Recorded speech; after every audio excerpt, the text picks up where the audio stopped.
while paging recently through a book of photographs taken from World War I was given great pause and a moment of spiritual reflection when I saw a particular picture of American soldiers here in the States getting on and filling up a train car, and the picture captured the spirit of excitement and confidence in all of those soldiers as they were hanging out of the windows of the car, waving their hats in their hands and shouting.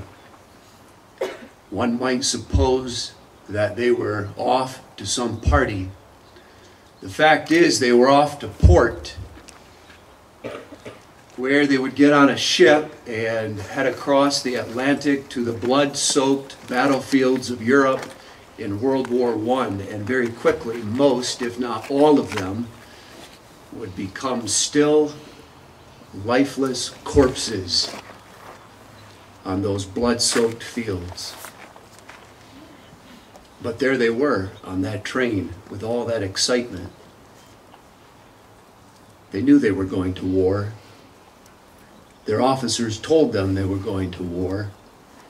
But neither the officers nor the soldiers really understood the magnitude of the battle that was before them. That picture gave me great pause because I saw myself on that train. And my wife, and my children. And as I walk around this camp and watch you and sit on the bus and in the dining hall, I see all you young people with me on that train. And when I rely upon my own strength and then I'm weak, I get a knot in my stomach and my heart is full of fear. We know what's coming. We've been told for generations, and we know Matthew 24 verse 21 says, for great tribulation, such as has not been since the beginning of the world, no, nor shall be. We know, but as we live in all of the creature comforts and the ease of the life we enjoy, we don't really understand the magnitude of the battle that is before us.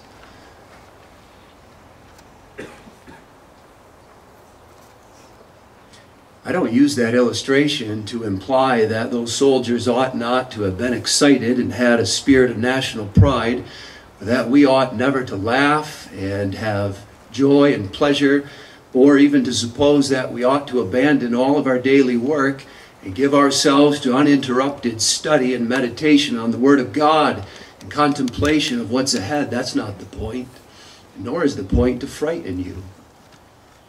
I don't want to scare you. And sometimes I'm hesitant to speak about the realities that are coming with my own family because I don't want to frighten them. Although I do say, without any hesitation, if there's any young man or young woman here this week who's living as a child of darkness and is spiritually sleeping, then I hope you are afraid. Awake, thou that sleepest, and arise from the dead, and Christ shall give thee light. See that ye walk circumspectly, and not as fools, but as wise, redeeming the time, for the days are evil. But I don't want to frighten the children of light living that way. The point is, we don't really understand the magnitude of what's coming, and therefore we can't have too many conferences and discussions and conventions concerning the last days. We can't do what we're doing this morning too often. But on the other hand, we don't know all of the details about what's coming, and that's God's wisdom. For the more we would know, the more we would be frightened and afraid. Furthermore, we don't really understand the magnitude of the experience of God's saving power and love We know it. We have it.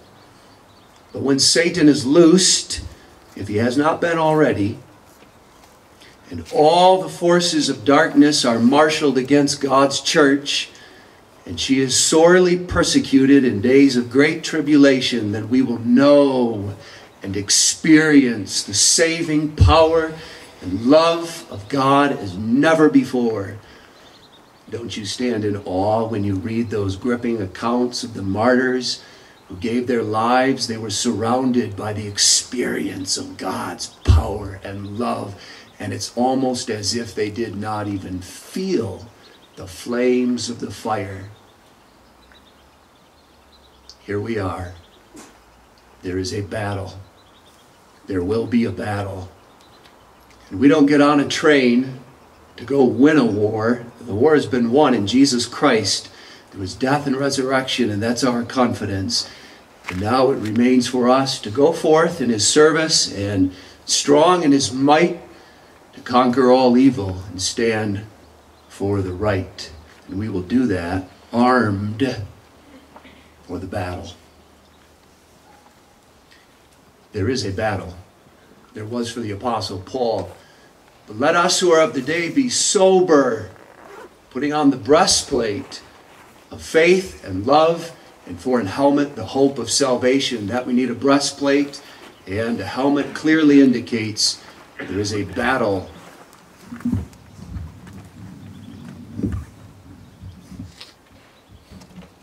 I'd like to use the illustration taken from the 5th stanza of Psalter number 71 to explain the battle this morning. Uplifted on a rock, above my foes around, amid the battle shock, my song shall still resound.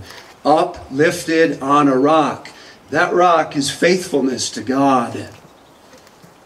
Standing on the rock of faithfulness to God is victory. And all of you as individuals stand on that rock. Faithfulness to God. Defeat is being taken off the rock and being unfaithful to God. So there's the church of Jesus Christ on the rock. Faithfulness to God, high and lifted up. And all the way around the rock are the enemies of Satan, with all of their spears and arrows and fiery darts hurled at us up on the rock. And their singular purpose is not so much to bring physical death to us, but to get us off the rock, so that we become unfaithful to God.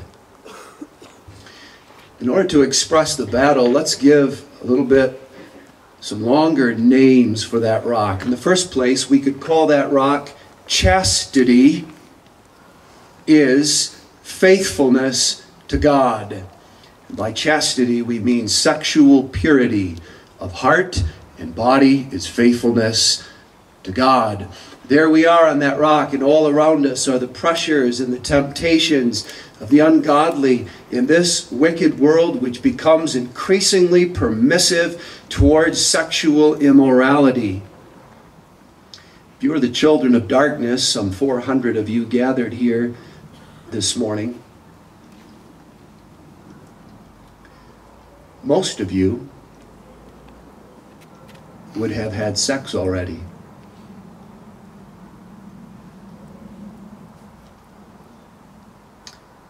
And the public schools accept that. That's a reality. And there's no effort to change that, but to make it physically safe.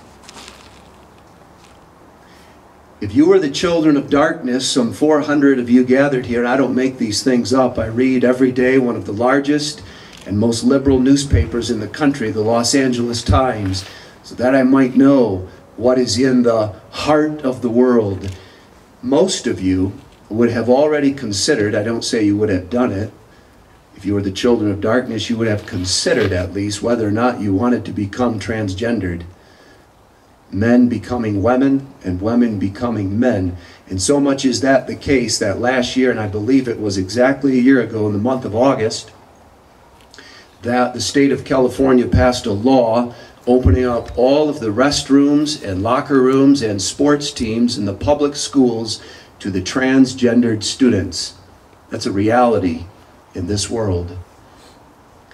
And then I look at you, some 400 of you, and suppose you were nominal Christians in some Christian, mainline Christian denomination, and therefore would belong under the authority of ecclesiastical bodies such as synods and general assemblies, who are doing today what has never been done in the history of the world. And that is the church. And whether that be Abraham and Lot in the days of Sodom and Gomorrah, or Paul and the apostles in the day of the early church, or the church today, the church is doing what she's never done before. And that is officially sanctioning the homosexuality so vigorously promoted by this ungodly world. And that trickles down so that chaperones like myself and all of the others and leaders in these churches are encouraging young people in nominally Christian churches that homosexuality is a legitimate way of life. And then one word, Reverend Eric's mentioned this already, pornography, and all of the soul-destroying filth that is so easily accessible to you as never before. There you are on that rock called chastity, is faithfulness to God. And all these spears of pressure and arrows of temptation for you in this wicked world becoming increasingly permissive towards sexual immorality. And when you're dating and all alone, there's pressures there and temptations. And when you're all alone in front of that screen, and when you're at work or in the university and there's that environment and the jokes and the crude and filthy language, we're surrounded by it. A battle is raging. Do you see yourself standing on the rock called faithfulness to God? That is chastity. Sexual purity of heart and body is faithfulness to God. Secondly, we can call that rock standing for the truth of the Reformed faith is faithfulness to God. To be faithful on that rock is to stand for the truth you learned or you will learn in the essentials of Reformed doctrine catechism class. And there are so many pressures to get you off that rock. And when you go to the university, the question will not be is grace common or particular. The question will be, is there, as Reverend Eric's also pointed out, is there even truth? And increasingly you will come into contact with Christians who oppose abortion and oppose homosexuality and oppose the advances of Islam and the encroachment of big government and denials that Jesus really existed.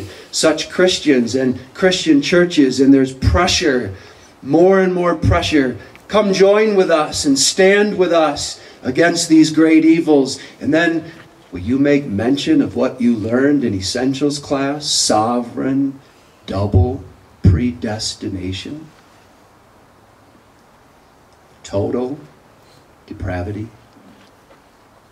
Will you even dare mention the unbreakable bond of marriage?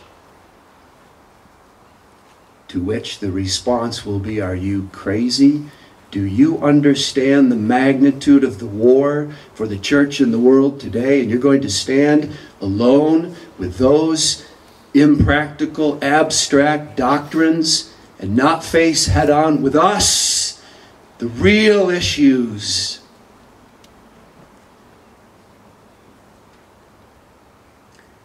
And what about when you spot that young lady and she's cute?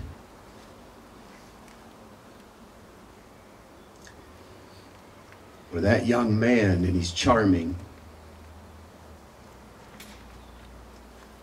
Are you willing to give up much of what you learned in the essentials of Reformed doctrine catechism class to date and marry her or him, reassuring yourself that at least he is a Christian and she does confess Jesus? You see that rock? Standing for the truth of the Reformed faith is faithfulness to God. And there are so many pressures to get you young people off that rock. Thirdly, and finally, there is, as far as the battle is concerned now, there is that rock we will call enduring persecution for Jesus' sake is faithfulness to God. The arrows and the spears and the darts, they come, and sometimes they come in physical ways. Persecution. And you know there's two ways to fall off the rock, to get off the rock. One is to be hit by a spear and knocked off. The other is to face so many spears and arrows and darts and so much pressure that an appeal by the enemies is made to the traitorous foe within, the old man of sin, who rises to power, and through his power we pull out the white flag of surrender and say, I'm finished. The cost of faithfulness is too great. And I'm not willing to endure this sacrifice for Jesus' sake. Let me down from the rock. I want to stand with you.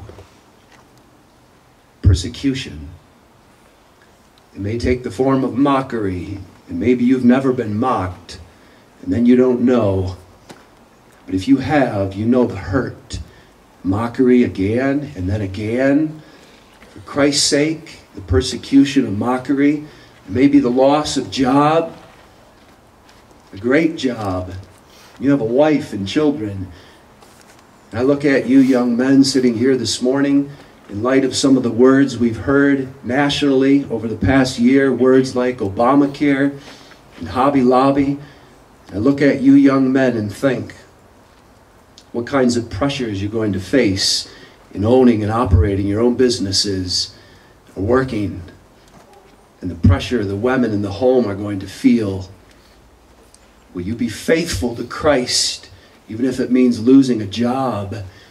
And then we might make mention of the mark of the beast, without which one cannot buy or sell.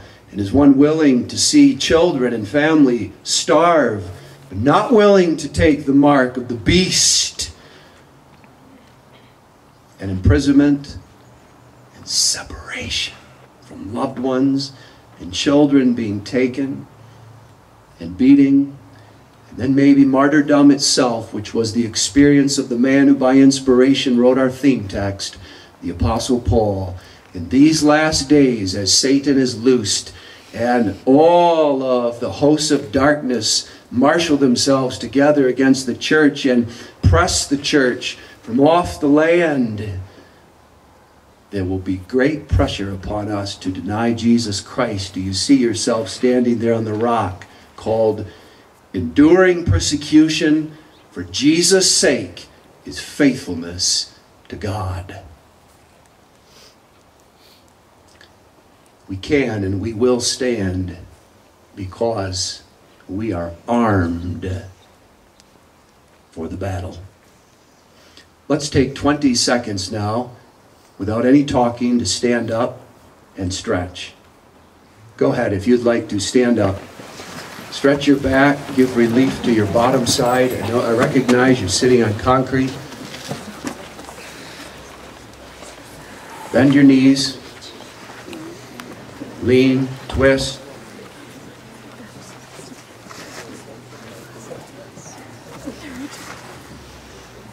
We've discussed the battle, and now being armed for the battle.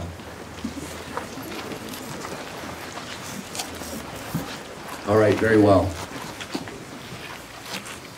Let us who are of the day be sober, putting on the breastplate of faith and love, and for an helmet the hope of salvation. There is, of course, a sword, because sometimes the enemies, often they come right up on the rock, and we have to drive them off. There's a shield to redirect and deflect the arrows. But the apostle in the last verse of our theme text makes mention of two defensive pieces of armor that we put on our person: the breastplate and the helmet. The breastplate, of course, is a coat of metal that protects the heart. And the helmet, of course, protects the head. That is, we need three spiritual graces, according to verse 8. Faith and love, associated with the breastplate, and then the hope of salvation associated with the helmet. That's appropriate that faith and love are associated with the breastplate, for faith is to trust in God. And that faith arises out of the heart, where the breastplate is. For with the heart man believeth unto righteousness, the apostle says in Romans 10 verse 10. With the heart, actually that's Romans 9 verse 10, I believe. With the heart man believeth. No, that's Romans 10 verse 10, pardon me. With the heart man believeth. Faith is situated in the heart. So is love. Love the Lord your God. That's the great commandment. With all your heart, love the Lord your God. The Apostle Peter in 1 Peter 1 verse 22 exhorts the brethren to love one another with a pure heart, fervently. Love, whereby we view God as so precious and dear, and we cleave unto Him, is rooted in the heart. And so the breastplate appropriately is the illustration for faith and love. And then there's hope. The hope of salvation, pictured by the helmet, because hope is situated in the thoughts of the mind. If ye then be risen with Christ, seek those things which are above, where Christ is at God's right hand. Set your affections not on things below, but on things above. Set your affection on that which is above, and not on the earth. The apostle says to the church at Colossae, that's our hope, which is above in heaven. Set your affections, that is, set your mind to it. Be mindful of that reality that awaits you, the fullness of salvation that is yours in heaven. That's your hope. And that has to do with our thoughts. Now, a breastplate and a helmet are, well, they're very inactive. They don't do anything of themselves, but that's not true spiritually. These three graces of faith,